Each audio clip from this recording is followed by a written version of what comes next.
Assalamualaikum warahmatullahi wabarakatuh. Dengan saya Yulianti Basri, berikut sorotan sepekan bontangpost.id.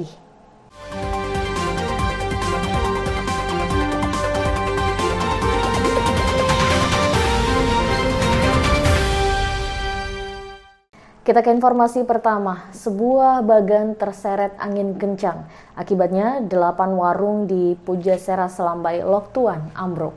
Kejadian ambruknya 8 warung di Pujasera Selambai Loktuan ini pada Sabtu 14 Agustus 2021 dikatakan Babin Kamtibmas Loktuan Aibda Ahmad Bajuri, bagan yang berada tak jauh dari Pujasera terseret angin dan menabrak 8 warung sekaligus hingga roboh pada Sabtu 14 Agustus sekitar pukul 20.30 waktu Indonesia Tengah.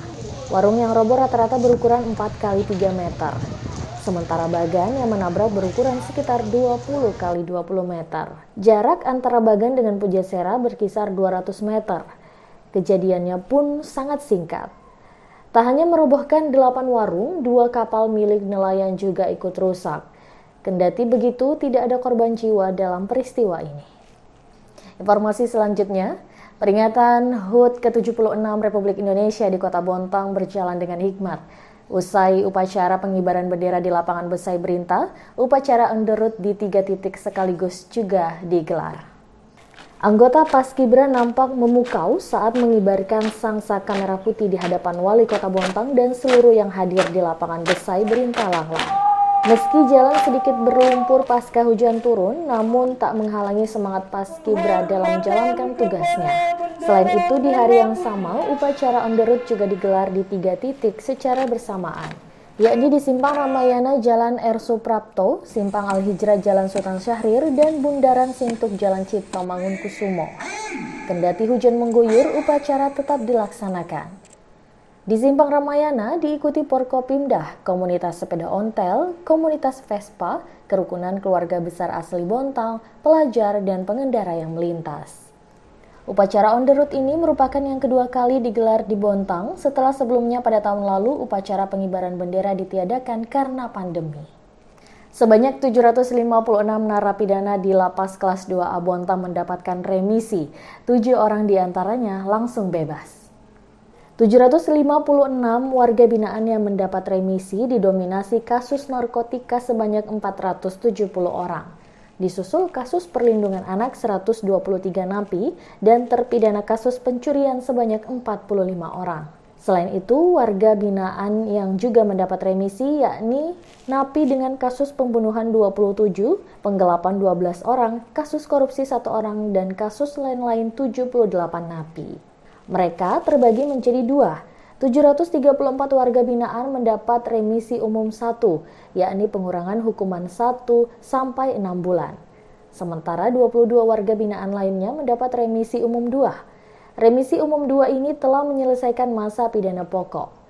7 orang langsung bebas, sementara 15 lainnya harus menjalani pidana denda atau subsider. Sementara 511 warga binaan lainnya tidak kebagian remisi kemerdekaan dengan sejumlah alasan. Seperti justice collaborator ditolak, ada juga yang belum menerima tanggapan dari penyidik.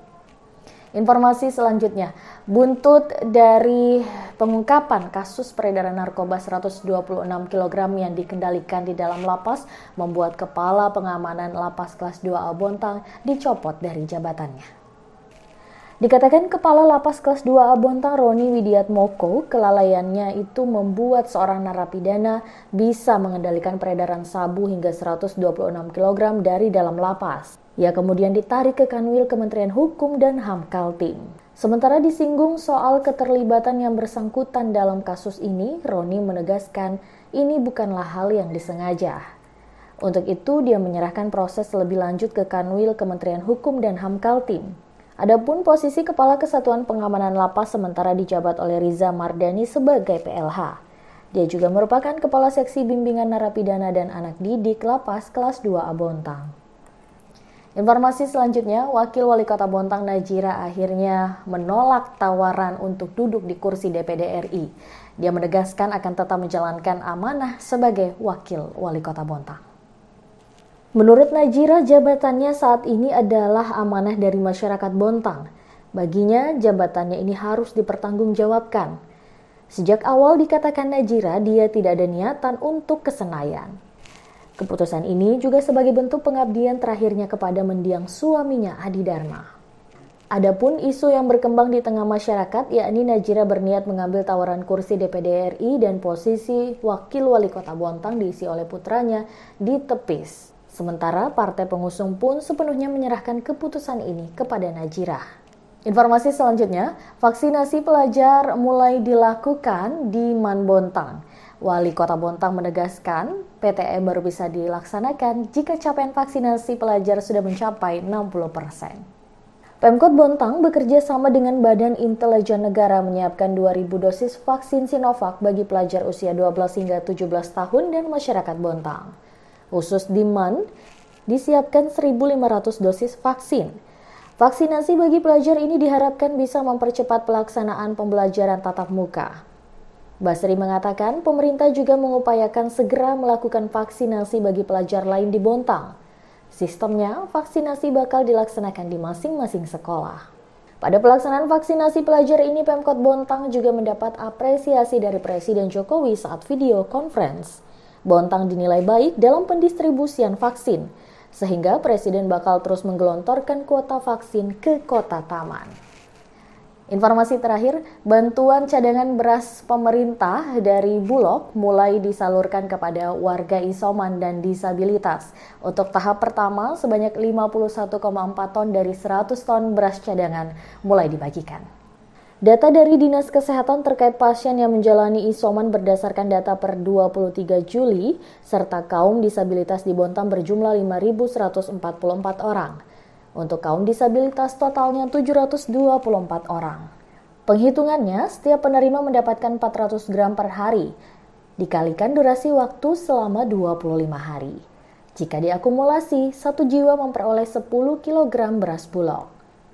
Adapun bantuan beras dari Kemensos ini telah diterima Bontang sebanyak 100 ton, hanya menunggu penyaluran tahap selanjutnya sebanyak 48,6 ton. Informasi tadi sekaligus menutup sorotan sepekan kali ini. Terus ikuti informasi kami di www.bontangpost.id. Saya Yulianti Basri, terima kasih. Wassalamualaikum warahmatullahi wabarakatuh.